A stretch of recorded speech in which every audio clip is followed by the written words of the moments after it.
Bismillahirrahmanirrahim.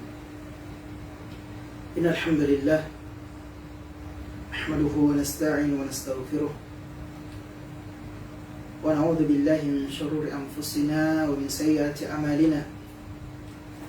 May yahdihillahu fala mudilla lahu wa may yudlil fala hadiya lahu. Asyhadu an la ilaha illallah wahdahu la syarika lahu wa asyhadu anna Muhammadan abduhu wa rasuluhu fala nabiyya ba'dahu. قال الله تعالى يا أيها الذين آمنوا اتقوا الله حق تقاته ولا تموتن إلا وأنتم مسلمون. وقال يا أيها الناس اتقوا ربكم الذي خلقكم من نفس واحدة وخلق منها زوجها وبث منهما رجالا كثيرا ونساء واتقوا الله الذي تساءلون به والأرحام إن الله كان عليكم رقيبا. وقال جل جلاله يا أيها الذين آمنوا اتقوا الله وقولوا قولا سديدا يصلح لكم أعمالكم ويغفر لكم ذنوبكم ومن يطع الله ورسوله فقد فاز فوزا عظيما. أما بعد فإن أصدق الحديث كتاب الله وخير الهدى هدى محمد صلى الله عليه وعلى آله وصحبه وسلم وشر الأمور محدثاتها فإن كل محدثة بدعة wa kullu bid'atin dhalalah fa inna kulla dhalalatin finnar. Ikhwani wa akhwati fiddin, kaum muslimin dan muslimat, para pemirsa rahimani Allah wa iyyakum. Assalamualaikum warahmatullahi wabarakatuh. Tidak ada untaian kata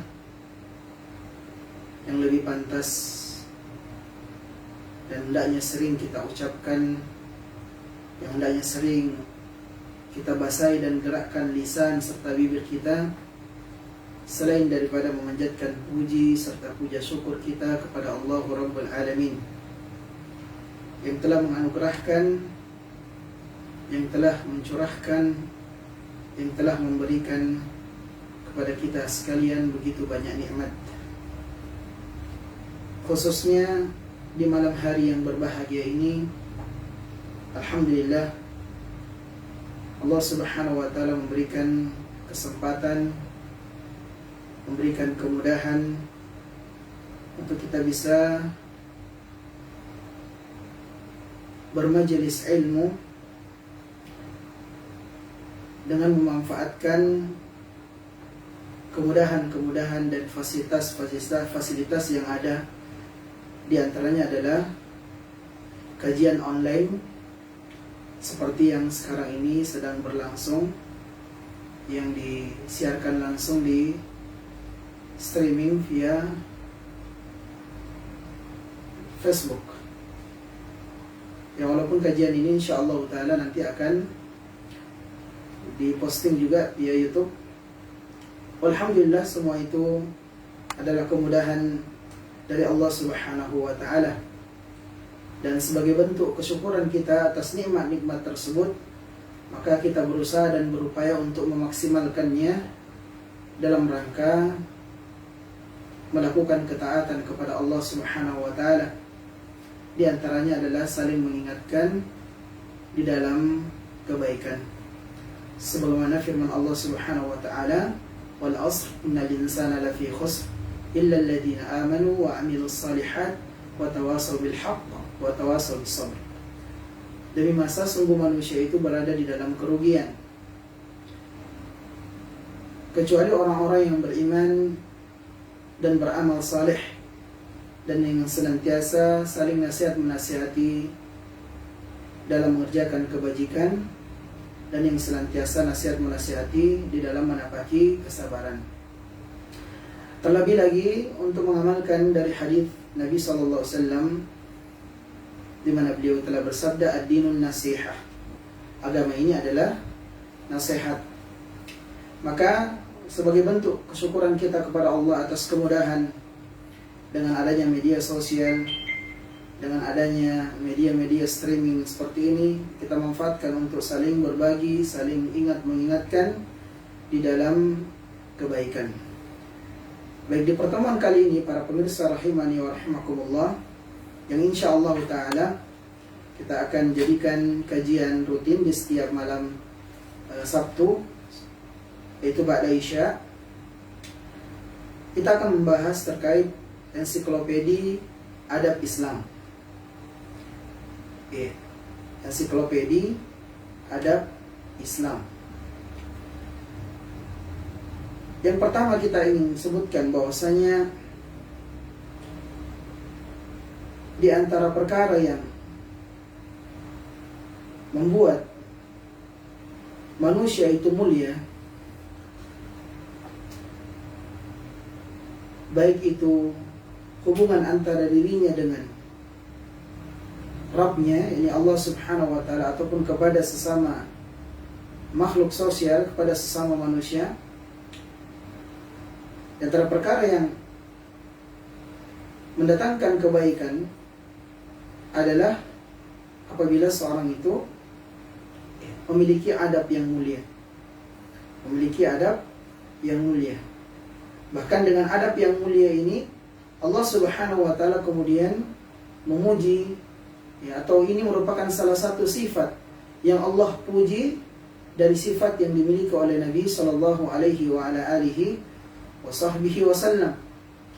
Semua yang Allah Subhanahu wa Ta'ala sebutkan di dalam firman-Nya, yakni di surah Al-Qalam, di ayat yang keempat Allah berfirman, wa innaka la'ala khuluqin 'azim. Sungguh pada dirimu wahai Muhammad terdapat budi pekerti yang luhur, budi pekerti yang baik. Tentu budi pekerti ini atau adab yang baik ini itu dimiliki oleh Nabi SAW atas karunia dari Allah Subhanahu wa Ta'ala tentunya. Dan kita dituntut sebagai umat Nabi SAW untuk mengikuti teladan kita, yaitu Nabi SAW sendiri. Dan ini diantara tujuan beliau diutus. Sewana sabda beliau, innama bu'ithtu liutammima makarimal akhlaq.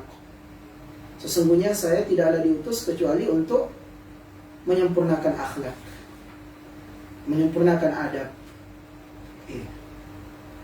Maka segala sesuatu yang berkaitan tentang adab, baik adab kepada Allah Subhanahu wa Ta'ala, dan ini adab yang paling utama yang menjadi pembahasan kita nantinya, ataupun adab kepada sesama manusia secara umum, adab kepada sesama muslim secara khusus, dan ada rincian-rincian khusus lagi, tetangga, orang yang lebih tua, orang yang lebih muda. Demikian pula adab-adab harian dari aktivitas seorang muslim. Itu semua dicontohkan dan diajarkan di dalam syariat yang mulia ini. Dan tentunya ini menunjukkan akan keindahan agama Islam. Maka memperhatikan adab, itu adalah perkara yang paling penting dan hendaknya menjadi perhatian bagi setiap kita, khususnya para talibul ilm, para penuntut ilmu.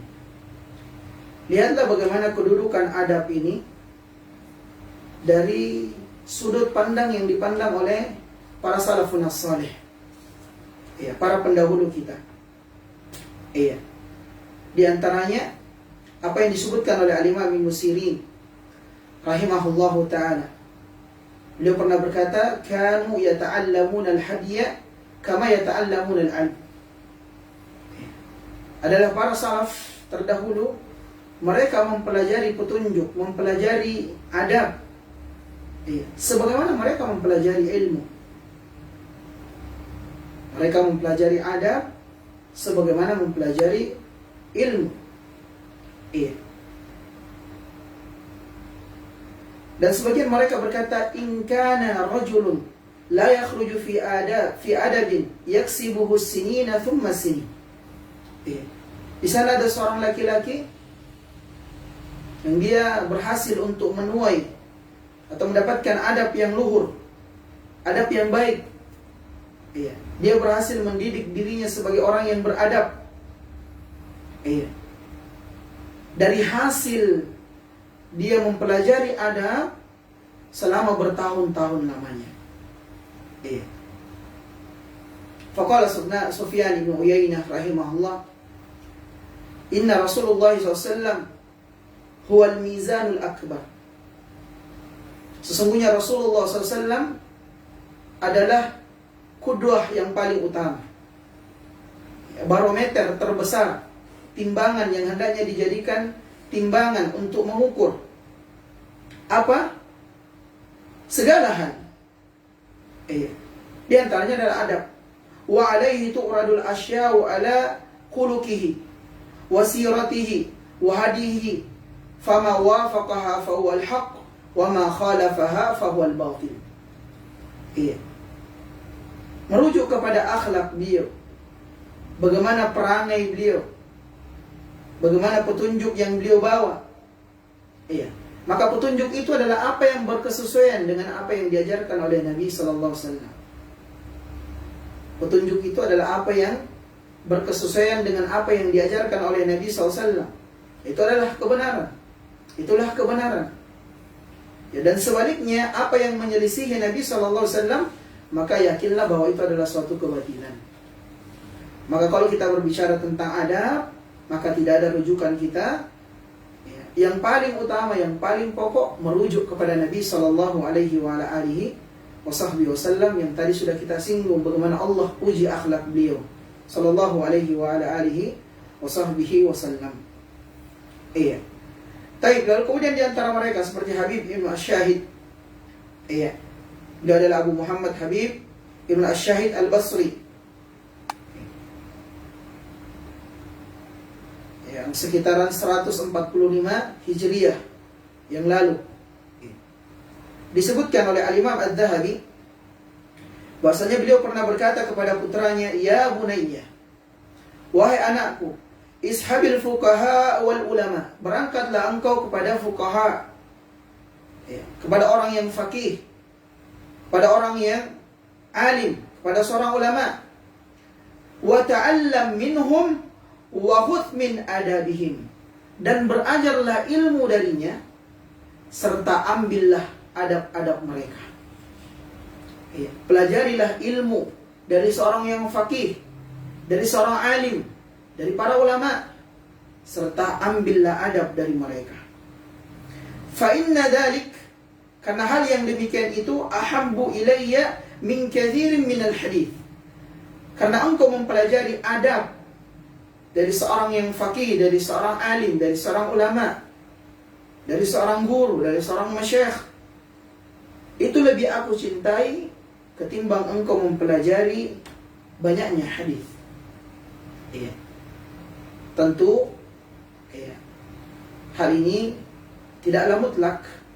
Maksudnya adalah mempelajari hadis, hadis itu juga mengingatkan tentang adab. Hadis-hadis Nabi sallallahu alaihi wasallam yang diriwayatkan oleh para sahabat menceritakan tentang bagaimana adab Nabi sallallahu alaihi wasallam. Bagaimana akhlak Nabi sallallahu alaihi wasallam dalam menjalani hidup dan kehidupan ini. Akan tetapi Allah taala mungkin maksud beliau, apa gunanya seorang yang mungkin memiliki banyak hafalan hadis, dia hadir di majelis ini, dia hadir di majelis itu, bertahun-tahun dia bermajelis, tapi dia tidak beradab atau tidak membuahkan adab yang mulia. Seperti apa yang disebutkan oleh Syekh Shalih Al-Utsaimin rahimahullahu taala terkait masalah adab.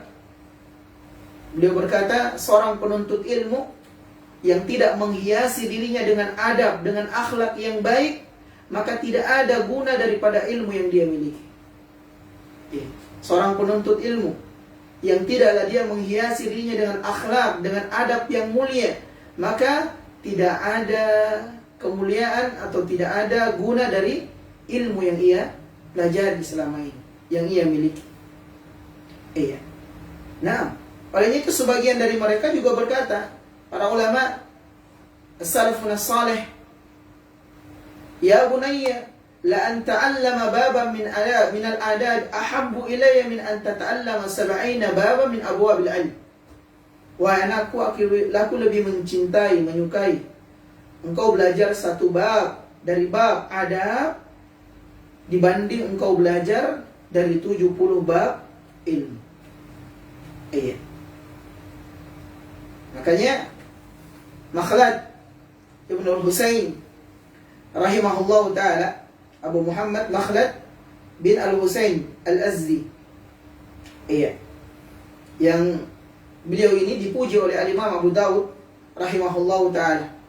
Beliau berkata bahwasanya ya, beliau adalah orang yang paling berakal di zamannya, maksudnya paling berilmu di zamannya. Iya. Nah, disebutkan juga oleh Al-Imam Adz-Dzahabi rahimahullahu taala tentang beliau. Iya. Makhlad Ibn Husain ini pernah berkata kepada Al-Imam Ibn Mubarak, iya, nahnu ila kathirin min al-adab ahwaju minna ila kathirin min al-hadith. Kita, kata beliau, lebih memerlukan banyak adab ketimbang banyaknya hadis. Iya. Seorang pernah berkata kepada Al-Imam Asy-Syafi'i rahimahullah, "Kaifa syahwatuka lil adab?" Bagaimana keinginanmu terkait adab? Faqal, asma'u bil harfi minhu mimma lam asma'ahu fatawaddu a'dha'i anna laha asma'an tatana'am bihi. Aku mendengar satu huruf yang belum pernah aku mendengar sebelumnya. Lalu kemudian semua anggota tubuhku berharap untuk memiliki pendengaran untuk menikmatinya. Maksudnya, kalau saja pendengaran yang Allah berikan bukan hanya sekedar 2 telinga ini, tapi semua tubuh semuanya bisa mendengar. Maka apa yang engkau inginkan darinya? Fa kaifa talabuka lahu? Qala talabul mar'atul mudillati waladaha wa laysa laha ghairuh. Maka Al-Imam Asy-Syafi'i rahimahullah menjawab, saya akan mencarinya, saya akan menuntutnya, sebagaimana seorang ibu yang mencari atau yang kehilangan anak yang ia miliki satu-satunya. Kita bisa bayangkan seorang ibu yang memiliki anak dan dia adalah anak satu-satunya, lalu kemudian hilang. Bagaimana dia akan mencarinya, bersungguh-sungguh, bersusah payah, berletah letih. Demikianlah yang ingin dilakukan oleh Al-Imam Asy-Syafi'i untuk mempelajari ilmu, untuk mempelajari adab. Olehnya itu disebutkan dari banyak adab para salafun salih, di antaranya adalah Al-Imam Adz-Dzahabi juga menyebutkan bahwasanya yang hadir di majelis Imam Ahmad rahimahullah itu 50.000 penuntut ilmu yang hadir di majelis Imam Ahmad rahimahullah. 500 di antara mereka mencatat ilmu, mengambil ilmu dari Imam Ahmad. Selebihnya 4.500 orang itu mengambil adab Imam Ahmad rahimahullahu ta'ala. Menunjukkan jemaah sekalian betapa tingginya kedudukan adab di dalam Islam, yang hendaknya setiap kita senantiasa meluangkan waktu untuk bisa mempelajarinya. Baik. Kemudian di sana disebutkan oleh Al-Imam Mubarak rahimahullahu ta'ala, di mana beliau pernah berkata, jarrabtu nafsi fama wajadtu laha min ba'di taqwal ilahi kal adab. Sekian lama aku telah mengekang diriku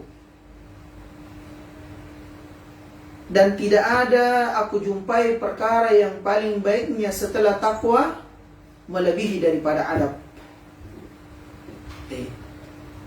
Tidak ada sesuatu yang paling baik yang aku jumpai setelah takwa melebihi daripada adab. Lagi-lagi menunjukkan akan pentingnya adab. Dan cukuplah beberapa dari perkataan para ulama, para salafun salih yang tadi sudah kita sebutkan, menunjukkan akan pentingnya memperhatikan serta mempelajari adab Islam. Dan di antara hal yang menunjukkan akan pentingnya kedudukan adab, para ulama rahimahumullahu ta'ala, mereka membuat karya-karya ilmiah. Mereka menulis kitab-kitab karya-karya ilmiah yang berkaitan khusus tentang adab syariah. Di antara mereka adalah Al-Imam Al-Bukhari rahimahullahu ta'ala. Beliau menulis satu buku khusus yang berbicara tentang adab Islam, yaitu Al-Adabul Mufrad. Nah, imam-imam yang lain, seperti Imam Muslim, beliau menukil satu bab dalam Sahih Muslim, bab atau kitab Al-Adab. Imam Abu Daud dalam sunannya juga seperti itu. At-Tirmidzi, Imam Ibnu Majah, Al-Baihaqi. Nah, demikian pula kitab-kitab adab yang lainnya seperti Tadhkiratus Sami' wal Mutakallim fi Adab Alim wal Muta'allim, karya Al-Imam Ibnu Jama'ah rahimahullahu ta'ala. Dan akhir-akhir ini yang banyak dan juga menjadi pembahasan rutin kita di setiap malam Jumat pada maghrib hingga isya, yaitu kitab buah karya dari Syekh Bakar bin Abu Zaid, rahimahullahu ta'ala. Hilya Talib al-Ilm. Hilya Talib al-Ilm juga berbicara tentang adab, walaupun secara khusus adab penuntut ilmu, ada pilihan yang berkaitan tentang adab. Taib Syekh Bakar Abu Zaid rahimahullahu ta'ala dan para ulama-ulama yang lain. Nah, mereka menulis karya-karya ilmiah khusus yang berkaitan tentang adab syariah, adab yang disyariatkan, yang diajarkan di dalam Islam. Baik itu berkaitan tentang apa yang diabadikan oleh Allah Subhanahu wa ta'ala dari kisah-kisah para nabi, dari kisah-kisah para rasul ataupun orang-orang saleh terdahulu di dalam Al-Quran, ataupun adab syariah yang ditunjukkan oleh Nabi sallallahu alaihi wa alihi wa sahbihi wa sallam tasliman katsira. Maka sekali lagi kami katakan, ikhwani wa akhwati fid din, pentingnya seorang untuk mempelajari adab. Baik. Dan kalau kita berbicara tentang adab, maka adab yang paling pertama serta adab yang paling utama yang hendaknya kita perhatikan adalah adab kepada Allah Subhanahu wa ta'ala. Adab kepada Allah Subhanahu wa ta'ala. Inilah adab yang paling agung, yang mencakup seluruh adab di dalam Islam. Baik adab yang berkaitan tentang perkataan, perbuatan,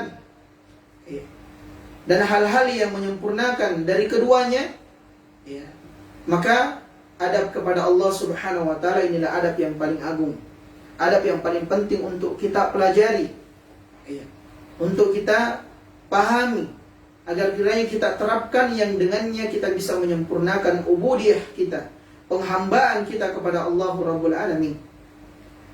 Baik. Kemudian pertanyaannya, bagaimana kita beradab kepada Allah Subhanahu wa ta'ala?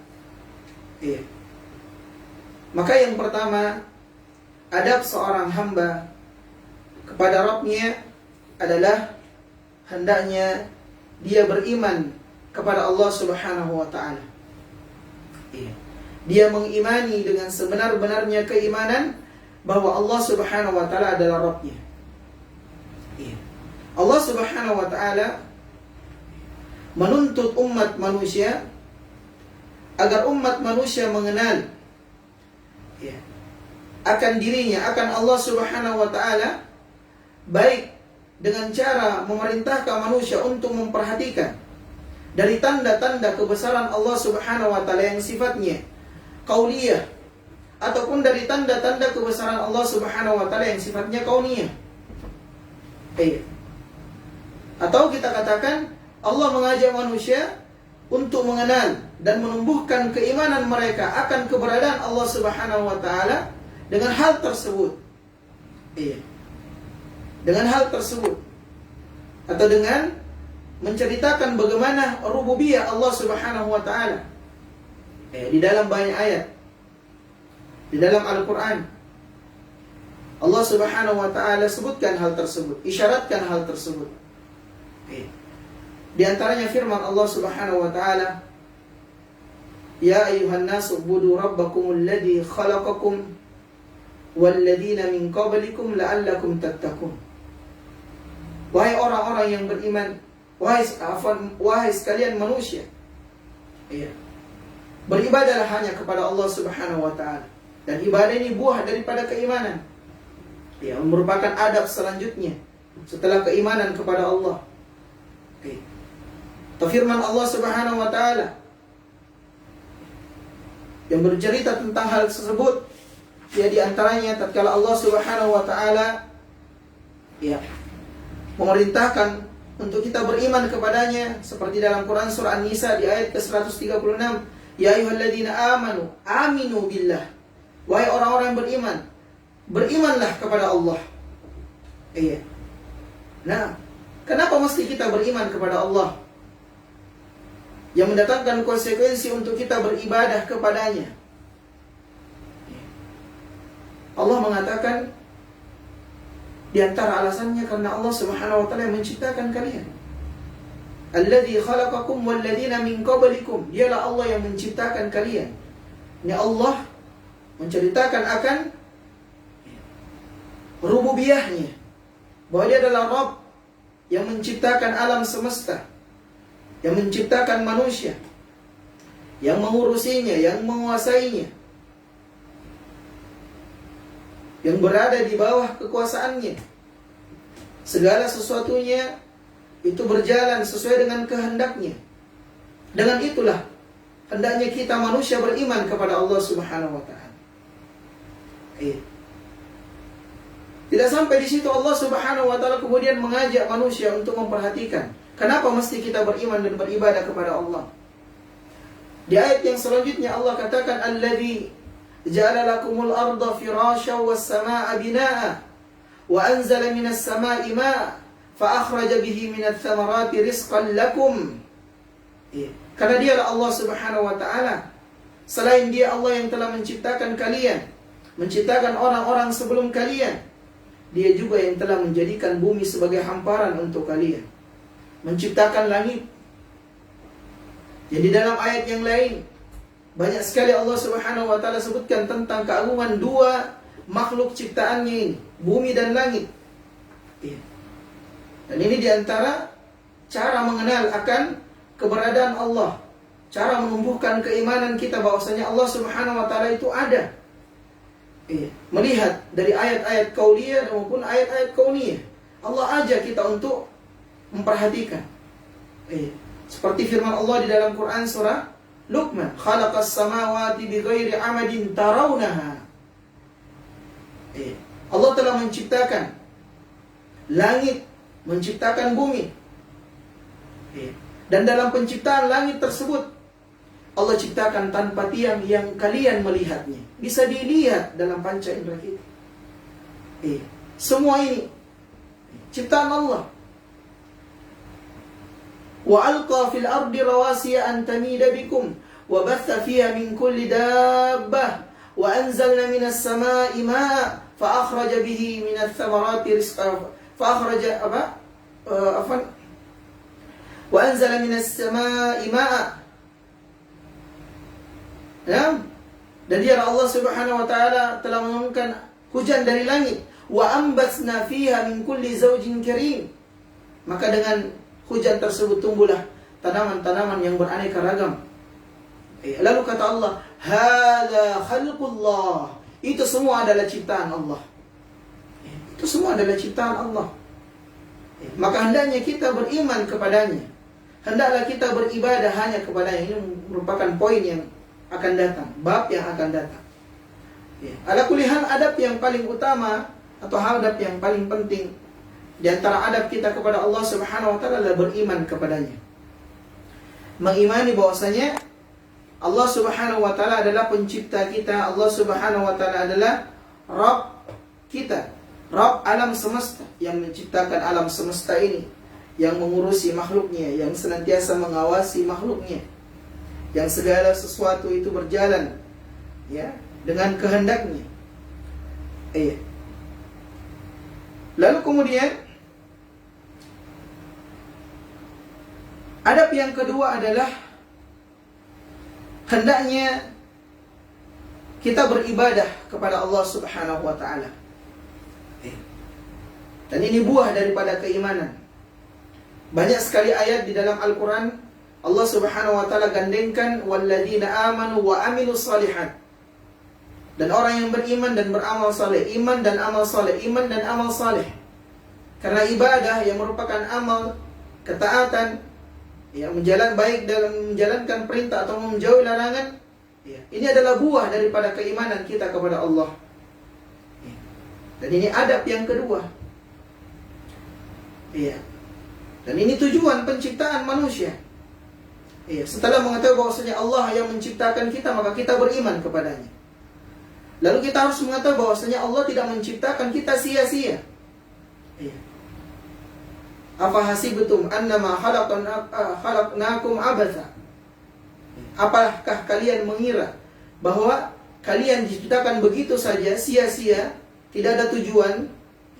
Tidak. Tapi Allah ciptakan kita, wa ma khalaqtul jinna wal insa illa liya'budun, kecuali untuk beribadah kepadanya. Kecuali untuk beribadah kepada, inilah tujuan kita diciptakan. Sebenarnya ayat yang tadi sudah kita sebutkan, ya ayuhan nasu budu, wahai sekalian manusia, beribadahlah kepada Allah. Inilah tujuan kita diciptakan, yaitu beribadah kepada Allah Subhanahu wa taala. Dan beribadah kepada Allah tidak hanya sekedar beribadah. Tidak asal-asalan, ada aturannya. Yang pertama, hendaknya ibadah tersebut dikerjakan ikhlas karenanya. Nah, ini di antara pengertian daripada iman. Di antara pengertian daripada iman, yaitu memurnikan ibadah hanya untuk Allah Subhanahu wa taala. Dan kita beribadah kepada Allah sesuai dengan tuntunan Nabi sallallahu alaihi wa ala alihi wa sahbihi wasallam. Karena ini dua syarat seseorang itu diterima ibadahnya, benar ibadahnya. Yaitu ibadah yang bersih dari kesyirikan. Yang Allah tekankan di dalam firman-Nya, walladzina amanu wa lam yalbisu imanahum bidzulmin, yaitu orang-orang yang beriman yang tidak mencampur baurkan keimanannya dengan kezaliman, yaitu kesyirikan. Ibadah yang dilaksanakan, yang ditegakkan semata-mata hanya mengharapkan ridha Allah. Dan ini adalah hak Allah. Inilah hak Allah yang tertinggi, yang dengannya diutus para nabi dan para rasul. Walaqad ba'atsna fi kulli ummatin rasula an i'budullaha wajtanibut taghut. Dan kami telah mengutus dari setiap umat itu seorang nabi, seorang rasul, dan tidak ada seruan mereka kecuali menyeru agar umat beribadah hanya kepada Allah Subhanahu wa taala. Untuk mengaplikasikan tauhid uluhiyah, memurnikan ibadah, penghambaan hanya untuk Allah. Jadi bukan hanya sekedar beribadah, atau dia beribadah tapi juga beribadah kepada selain Allah, tidak. Tapi ibadah yang murni diperuntukkan hanya untuk Allah Subhanahu wa taala semata. Ini yang kita biasa kenal dengan istilah tauhid, mentauhidkan Allah. Bukan hanya dari rububiyahnya, dari meyakini bahwa Allah yang menciptakan, Allah yang mengurusi, Allah yang mengawasi. Segala sesuatu berjalan dengan kehendaknya. Bukan hanya itu, tapi kita beribadah kepada Allah dan memurnikan ibadah kita hanya untuknya, tidak kepada selainnya. Nah, dan ini merupakan perintah yang pertama semua ayat yang tadi sudah kita sebutkan, yaitu mentauhidkan Allah Subhanahu wa taala. Dan sebaliknya, menjauhi lawannya.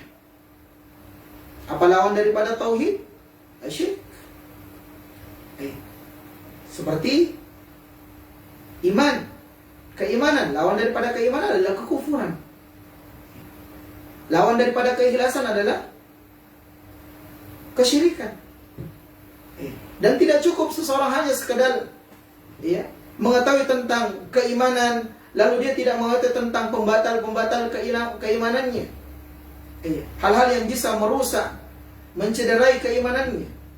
Tidak cukup seseorang hanya sekedar mempelajari hal-hal yang berkaitan bagaimana beradab kepada Allah untuk mengikhlaskan ibadah hanya kepadanya, lalu kemudian dia tidak mempelajari lawannya tentang kesyirikan. Nah, kita harus pelajari. Oleh itu para ulama menulis kitab-kitab, di antara kitab yang senantiasa dikaji oleh kaum muslimin dari masa ke masa. Kitab Tauhid di antaranya membahas tentang keimanan, membahas tentang keikhlasan, membahas tentang kekufuran, membahas tentang lawannya keikhlasan, yaitu kesyirikan, bahayanya, macam-macamnya, ragam-ragamnya, hal-hal yang bisa mengantarkan kepadanya. Dan di antara kitab yang sangat ringkas namun padat serta syarat akan penjelasan yang indah, yang ringkas, yang insya Allah mudah dipahami, tentunya dengan izin Allah, adalah kitab Aqidatut Tauhid, buah karya dari Syekh Dr. Saleh bin Fauzan Al-Fauzan hafizahullah ta'ala. Nah, itu di antara kitab yang hendaknya dibaca oleh kaum muslimin, dipelajari dan terus diulang-ulang.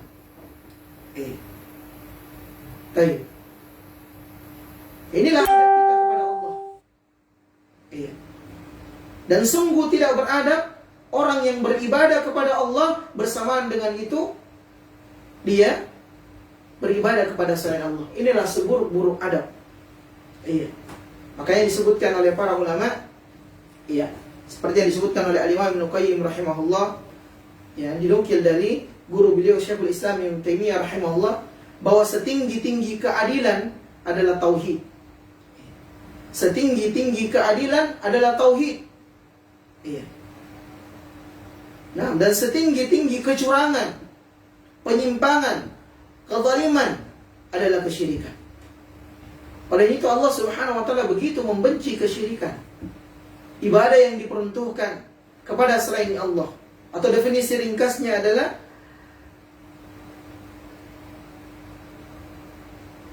sesuatu yang merupakan hak prioritas atau kekhususan bagi Allah, namun kemudian diberikan kepada selain Allah. Sesuatu atau hak yang hendaknya diprioritaskan hanya diberikan kepada Allah, malah diberikan kepada selain Allah Subhanahu wa taala. Inilah kesyirikan, inilah kezaliman yang paling besar, yang Allah sebutkan dalam firman-Nya, "Inna syirka la dzulmun 'adzim." Kesyirikan itu adalah kezaliman yang paling besar. Kezaliman yang paling besar. Adab yang paling buruk. Penyimpangan yang paling menyimpang, yang membuat seseorang bisa batal keislamannya, terhapuskan semua amalannya, bahkan dia kekal di dalam neraka waliyadu billah. Dan rincian pembahasan ini ada di pembahasan akidah. Tayyib. Dan Allah telah mewanti-wanti, memberikan perhatian kepada para nabi dan rasul,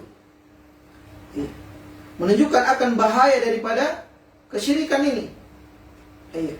Di mana Allah Subhanahu wa taala berfirman, "Wa laqad uhiya ilaika wa ilal ladzina min qablik la in asyrakta la yahbatanna 'amaluk wa la takunanna minal khasirin." Dan sungguh telah kami wahyukan kepadamu wahai Muhammad, dan telah kami wahyukan kepada nabi-nabi sebelummu, lain asyrakta, kalau engkau melakukan kesyirikan, kalau engkau beribadah kepada selain Allah, maka terhapuslah amalanmu, dan benar-benar engkau termasuk orang yang merugi. Waliyadzubillah. Menghapuskan semua amalan yang Allah sebutkan dalam firman-Nya, wa qadimna ila amilu min amalin faja'alnahu haba'an manthura. Kami datangkan amalan-amalan mereka, mungkin dia salat, mungkin dia puasa, mungkin dia zakat, mungkin dia haji, mungkin umrah berkali-kali, sedekahnya tidak terbilang, infaknya tidak terhitung. Tapi kalau dia melakukan kesyirikan, maka terhapuslah semua amalannya. Dan Allah berfirman, "Innallaha la yaghfiru an yushrika bihi wa yaghfiru ma duna dzalika liman yasha. Sesungguhnya Allah tidak mengampuni dosa syirik, dan Allah mengampuni dosa selain itu bagi siapa yang Allah Subhanahu wa taala kehendaki. Oleh itu keimanan kita jangan sampai dicampuri dengan hal-hal yang membawa kepada kekufuran. Dan ibadah kita hendaknya ditegakkan dengan keikhlasan, jangan sampai dikoridori dengan noda-noda kesyirikan. Dan hal itu setelah pertolongan dan taufik dari Allah Subhanahu wa taala dan penjagaan darinya adalah kita bisa raih dengan cara mempelajarinya. Kita mempelajari sesuatu hal yang buruk bukan untuk terjatuh di dalamnya, agar kita terhindar, jangan sampai kita terjatuh di dalamnya. Tentu kita tidak mau capek-capek beramal, capek-capek beribadah, tapi ternyata ada ibadah-ibadah yang kita kerjakan atau ada hal-hal yang kita kerjakan yang dimana hal tersebut adalah hal yang merupakan kesyirikan kepada Allah, yang menggugurkan adab yang tertinggi seorang hamba kepada Rabbnya. Habislah kita, merugilah kita. Wala takunanna minal khasirin. Sungguh benar-benar engkau akan menjadi orang yang merugi. Kalau saja para nabi diancam seperti itu, apalagi kita. Baik, ikhwani wa akhwati fiddin, kaum muslimin dan muslimat rahimani wa rahmakumullah, berkaitan tentang ikhlas dan lawannya kesyirikan ini, tentu kesempatan ini adalah bukan tempat untuk kita bahas panjang lebar, karena di sana ada pembahasan dan kita juga ada kajian rutin yang dahulunya alhamdulillah beberapa sesi pertemuan sudah kita sebutkan dari kitab Aqidatut Tauhid karya Syekh Dr. Shalih Al-Fauzan hafizahullahu taala. Baik. Kemudian bab yang selanjutnya dari bab atau poin yang selanjutnya dari poin adab, berkaitan tentang adab seorang hamba kepada Rabbnya, kepada Allah Subhanahu wa taala adalah mengagungkan dan memuliakan Allah. Mengagungkan dan memuliakan Allah. Maka seorang yang beriman hendaknya dia mengagungkan dan memuliakan Allah Subhanahu wa taala. Dan semakin kita menyaksikan akan kekuasaan Allah Subhanahu wa taala yang berada di sekitar kita, maka harusnya makin bertambahlah keagungan Allah di dalam jiwa-jiwa setiap kita. Bertambahlah kemuliaan Allah Subhanahu wa taala pada diri-diri setiap kita. Menyaksikan bagaimana kekuasaan Allah, di antaranya bagaimana penciptaan langit dan bumi, bahkan bagaimana penciptaan manusia. Walaqad khalaqnal insana fi ahsani taqwim, kata Allah, telah kami ciptakan manusia dengan sebaik-baik penciptaan. Maka dari itu semua bertambahlah kita mengagungkan Allah, kita memuliakan Allah. Dan tentu apabila kita mengagungkan Allah, kita memuliakan Allah Subhanahu wa taala, maka hal itu bisa mendorong kita untuk senantiasa memaksimalkan untuk beribadah kepadanya. Dan berpaling dari perkara-perkara yang termasuk di dalam perkara yang bisa mengurangi pengagungan kita kepada Allah. Di antaranya adalah kemaksiatan, dosa. Karena sekiranya seorang mengagungkan dan memuliakan Allah Subhanahu wa taala sebagai Rabbnya, sebagai zat yang telah menciptakannya, yang telah memberikan banyak nikmat padanya, tentu dia akan menjadi orang yang senantiasa memuliakan dan mengagungkan Allah. Dan di antara hal yang di antara bentuk pengagungan dan pemuliaan kepada Allah adalah beribadah kepada Allah, mentaati Allah dan menjauhi apa yang dilarang oleh Allah. Seperti kalau kita mengagungkan dan memuliakan seseorang, seorang ulama kita muliakan, tidak mungkin kita bermaksiat di depannya. Tidak mungkin kita berkata-kata yang tidak senonoh di hadapannya, atau berbuat dari perbuatan-perbuatan yang tidak baik di hadapannya. Karena kita agungkan dia, karena kita muliakan dia. Atau mungkin seperti pemuliaan kita terhadap orang tua kita. Nah, bagaimana kita memuliakan Allah?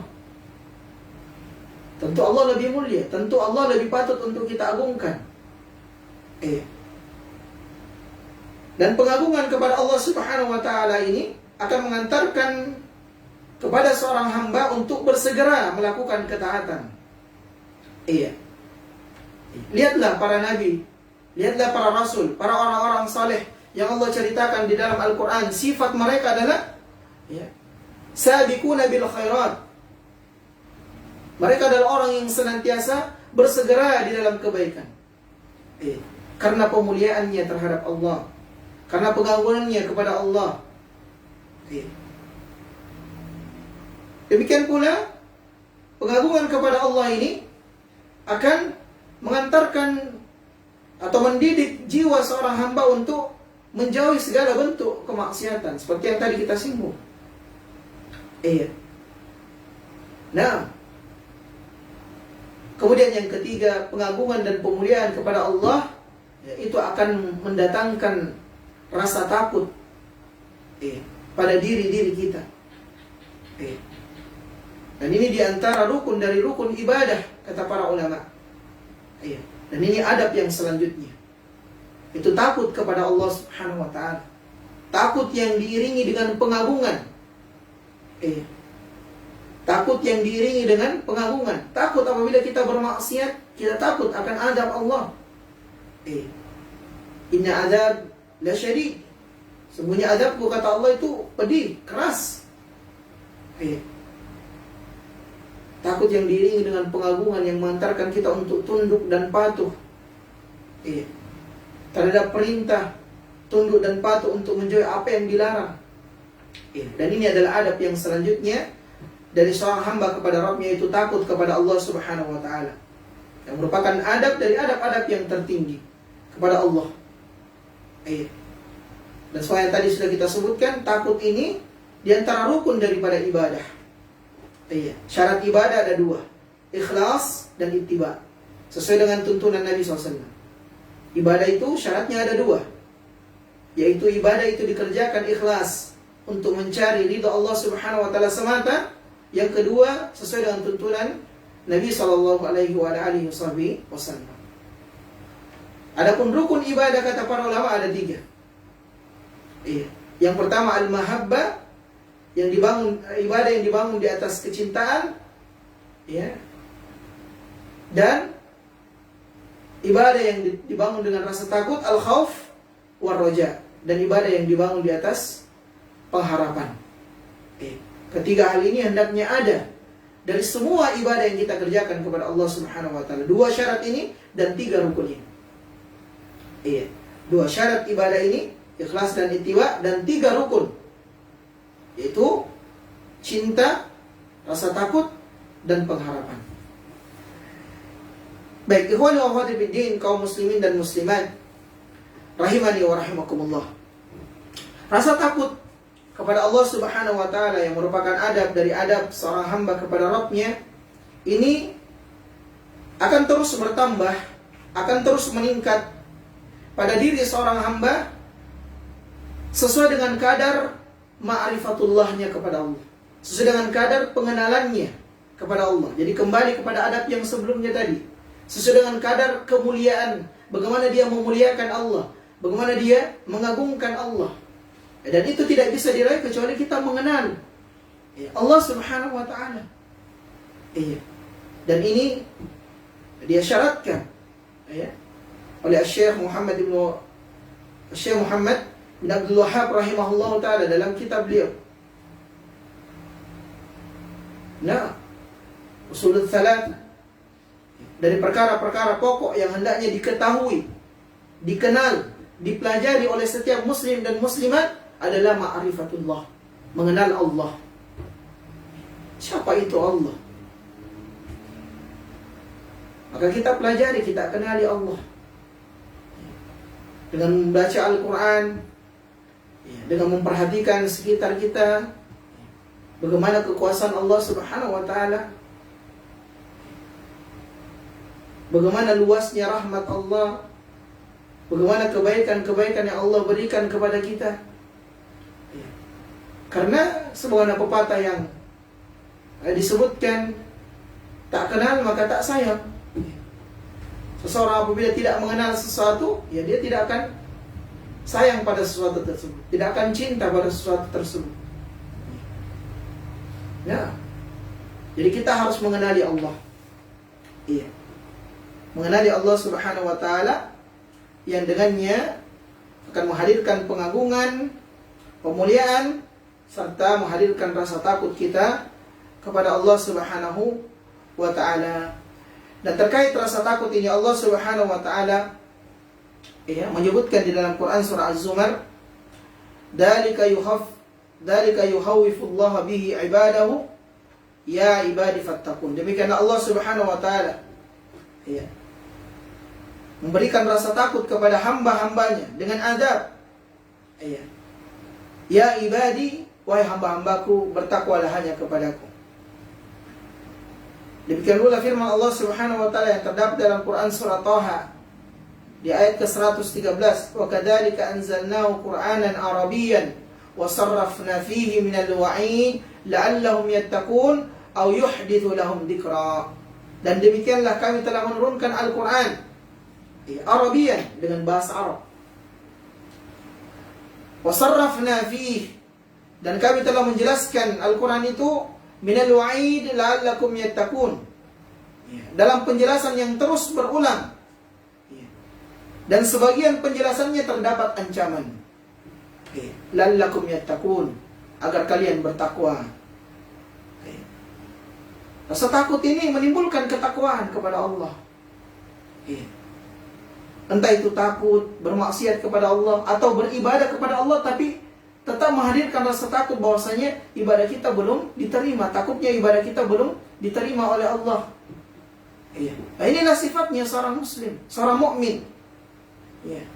Yaitu walaupun dia beribadah kepada Allah, bersamaan dengan itu dia masih takut jangan sampai ibadahnya tidak diterima. Berbeda dengan orang sindik atau orang munafik. Dia merasa aman dengan ibadahnya, dia sudah merasa yakin bahwa ibadahnya telah diterima. Ya tidak, seorang mukmin dia takut. Sebanyak apapun ibadah yang dia kerjakan, dia tetap takut jangan sampai ibadahnya belum diterima oleh Allah. Walaupun dengan begitu dia juga berharap semoga ibadahnya diterima. Sehingga hal itu terus membuat dirinya terdorong untuk beribadah. Lihatlah Nabi SAW. Lihatlah para sahabat ridwanu alaihim ajmain. Siapa yang meragukan keimanan mereka? Siapa yang meragukan ketakwaan mereka? Amal saleh yang mereka kerjakan. Namun bersama dengan itu, apakah kita melihat para sahabat yang telah dijamin masuk surga dari rekomendasi oleh Allah Subhanahu wa ta'ala dan direkomendasi oleh Nabi SAW akan amal-amalan mereka, kedudukan mereka, jaminan telah diberikan oleh mereka. Tapi apakah mereka berpangku tangan dari beramal saleh? Tidak, karena mereka terus ada dua hal itu, ada tiga hal itu yang senantiasa tertanam di dalam ibadah-ibadah yang mereka tegakkan, yaitu ibadah yang ditegakkan dengan kecintaan, dengan rasa takut, dengan harapan. Nah, maka Allah berulang-ulang menjelaskan, di antara penjelasan Allah adalah ancaman agar menghadirkan rasa takut kepada Allah Subhanahu wa ta'ala. Dan rasa takut ini itu dijelaskan oleh para ulama dengan banyak penjelasan dari buah dan faedahnya. Di antaranya adalah dengan rasa takut kepada Allah, seorang bisa meninggalkan kemaksiatan dan menjauhi kemaksiatan tersebut. Dia mengetahui bahwasanya Allah Subhanahu wa ta'ala itu maha dahsyat siksanya, azabnya pedih di dunia, terlebih lagi di akhirat. Nah, sehingga dengannya dia pun meninggalkan kemaksiatan karena takutnya kepada Allah. Takut dia azab di dunia, takut dia azab di akhirat. Dan di antara buah rasa takut ini adalah akan mendorong untuk senantiasa maksimal mengerjakan kewajiban, mengerjakan ketaatan. Di antaranya bersegera, tidak menunda-nunda. Lalu kemudian istimrar, istiqomah, terus dijaga ketaatan itu. Demikian pula rasa takut ini membuahkan atau menjadikan seorang hamba akan senantiasa bergantung kepada Allah. Karena tidak ada yang tertutupi, tidak ada yang bisa berlari, tidak ada yang bisa lepas dari pengawasan Allah, dan tidak ada yang bisa menyelamatkan dari azab Allah kecuali Allah Subhanahu wa ta'ala. Iya. Nah, makanya kalau kita berbicara tentang bagaimana kedudukan Sayyidul Istighfar, ya, kenapa dia dikatakan Sayyidul Istighfar? Ya.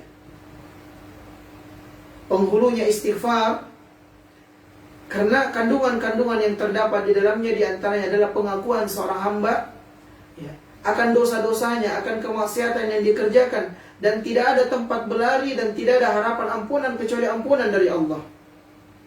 Iya. Wa abu bi dzambi faghfirli, dan aku mengakui akan dosa-dosa yang aku kerjakan, maka ampunilah aku ya Allah. Iya. Tidak ada yang bisa menyelamatkan kita dari azab Allah Subhanahu wa taala kecuali Allah Subhanahu wa taala semata. Sehingga dengannya kita akan senantiasa bergantung kepada Allah. Demikian pula akan membuahkan rasa senantiasa terus diawasi oleh Allah. Iya. Terus diawasi oleh Allah Subhanahu wa taala. Terbayang pada dirinya bahwa dia di bawah pengawasan Allah Subhanahu wa taala. Lagi-lagi hal ini mendorong untuk dia memaksimalkan mengerjakan ketaatan dan betul-betul menjauhi dari apa yang dilarang oleh Allah Subhanahu wa taala. Baik. Lalu selanjutnya dari keutamaan rasa takut ini adalah tetapnya hati, kokohnya jiwa untuk menjalani hidup dan kehidupan ini, di mana dia tidak menempatkan rasa takut yang disertai dengan pengagungan kecuali hanya kepada Allah Subhanahu wa taala. Ya, karena kalau kita berbicara tentang rasa takut jemaah sekalian, maka di sana ada rincian-rincian. Iya. Ada takut yang disertai dengan pengagungan, maka takut yang jenis seperti ini tidak boleh diperuntukkan kecuali hanya kepada Allah. Iya. Sehingga kapan diperuntukkan kepada selain Allah, maka bisa mengarahkan kepada kesyirikan. Nah, itu takut yang diiringi dengan pengagungan. Ya, adapun takut yang sifatnya tabiat, ya, seperti takutnya kita dengan binatang buas, binatang berbisa, maka ini takut tabiat, ya, yang tidak mencederai keimanan seorang hamba, ya, kepada Rabb-Nya, yang tetap terjaga dari adab dia, ya, kepada Allah Subhanahu wa taala, tidak mencederainya tentunya. Iya. Nah, lalu kemudian selanjutnya dari adab seorang hamba kepada Allah Subhanahu wa taala adalah, iya, senantiasa mensyukuri nikmat-nikmat Allah Subhanahu wa taala, dan sebaliknya tidak kufur akan nikmat.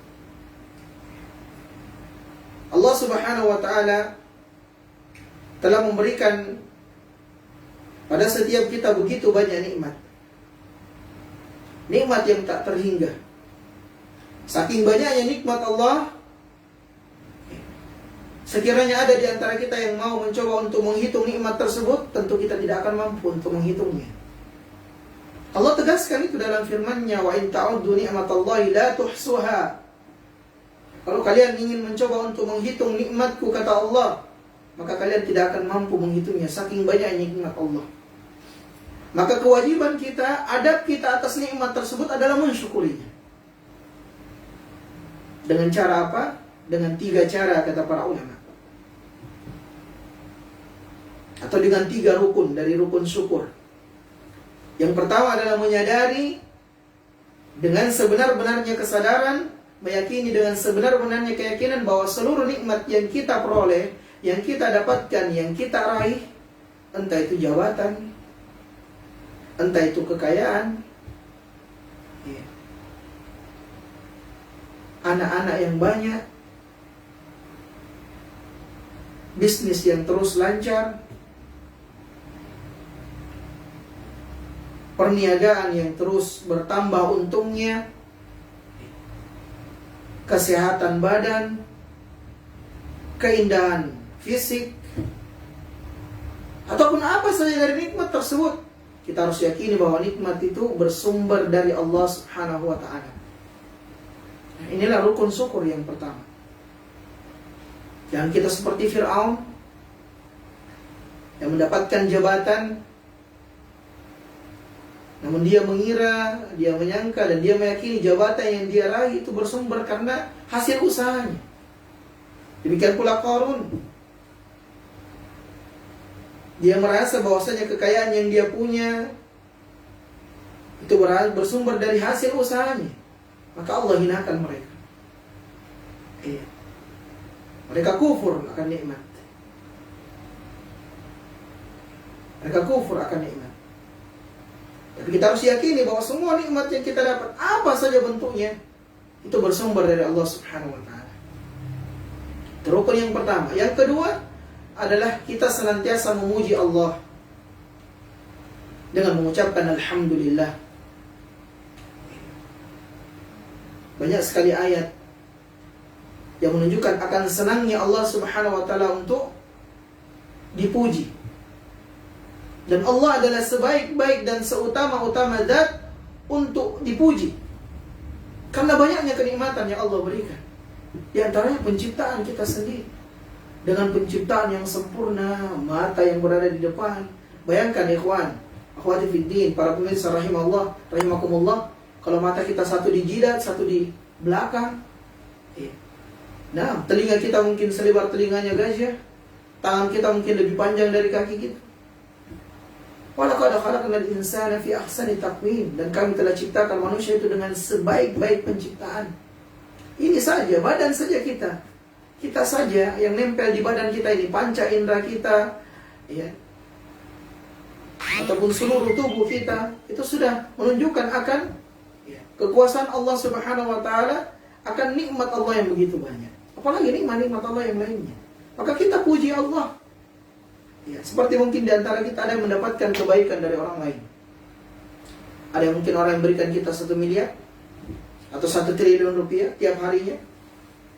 Nah, kalau ada saja orang yang berikan kita 1 triliun tiap hari, atau tiap kita ketemu dikasih 1 triliun, ya kita akan senantiasa memuji dia, berterima kasih kepadanya. Sementara Allah memberikan kita nikmat lebih dari itu. Lebih dari itu. Tidak terhingga jumlahnya. Kenapa tidak kemudian kita senantiasa memuji Allah?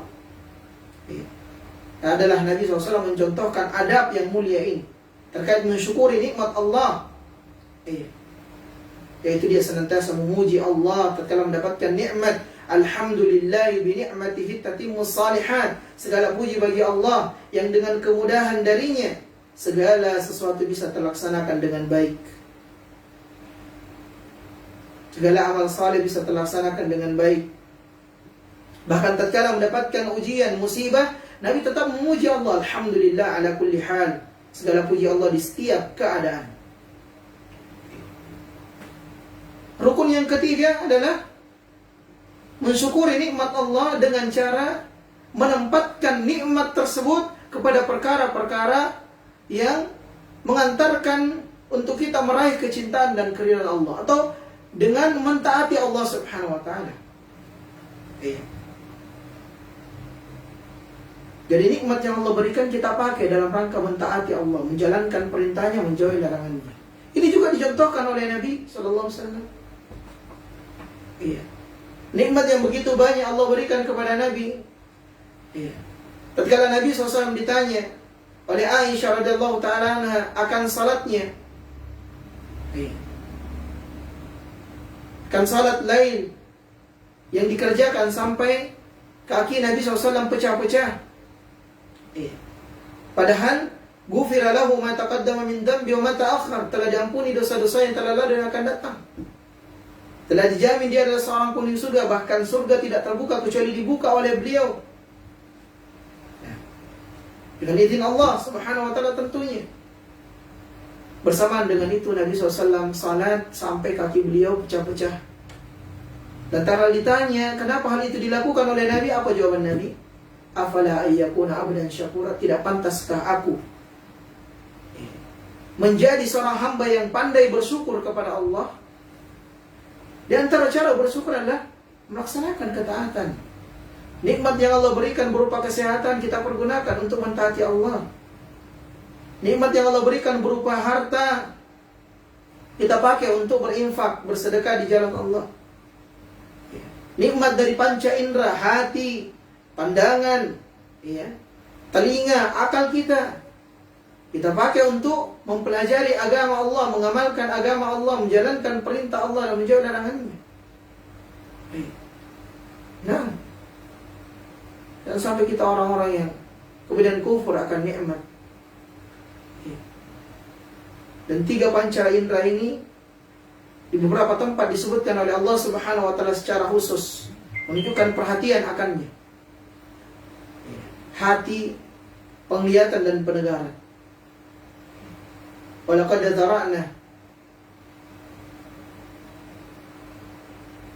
dzara'na fi jahannam katsiran minal jinni wal ins. Sungguh kami akan penuhi neraka itu dari golongan manusia dan dari golongan jin. Apa penyebabnya? Lahum qulubun la yafqahuna biha, walahum a'yunun la yubsiruna biha, walahum adanun la yasma'una biha, ulaika kal an'am bal hum adall, ulaika humul ghafilun. Waliyadu billah. Dia diberikan nikmat berupa hati.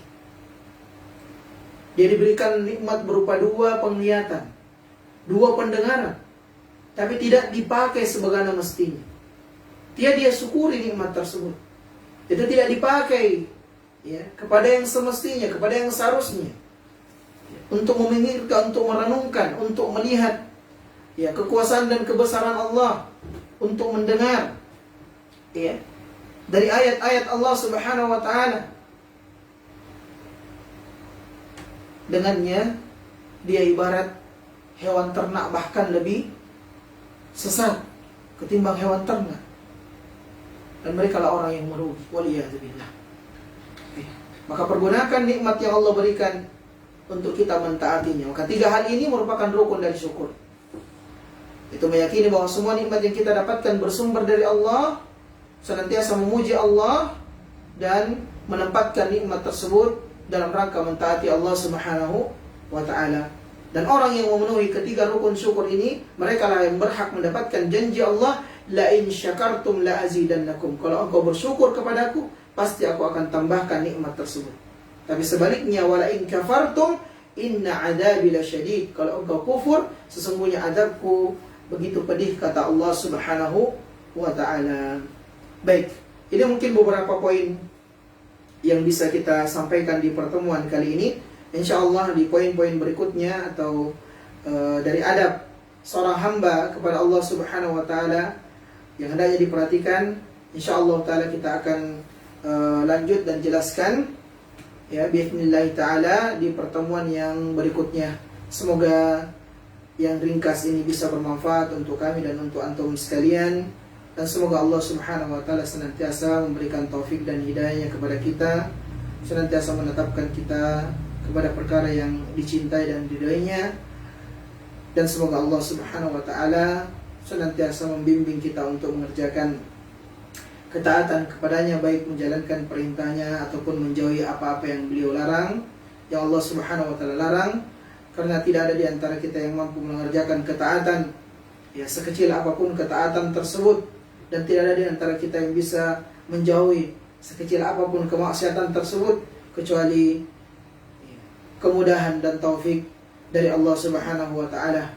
Maka semoga Allah Subhanahu wa taala senantiasa menjaga kita dari segala hal yang bisa menjerumuskan kita kepada kebinasaan di dunia, terlebih lagi kebinasaan di akhirat. Dan semoga Allah Subhanahu wa taala senantiasa menuntut kita untuk bisa mendapatkan hal yang sama-sama kita ingin raih di dunia, itu kebahagiaan, dan juga hal-hal yang sama-sama ingin kita raih, yaitu kebahagiaan di akhirat, dijauhkan dari neraka Allah Subhanahu wa taala, serta dimasukkan ke dalam surganya. Allahumma amin ya rabbal alamin.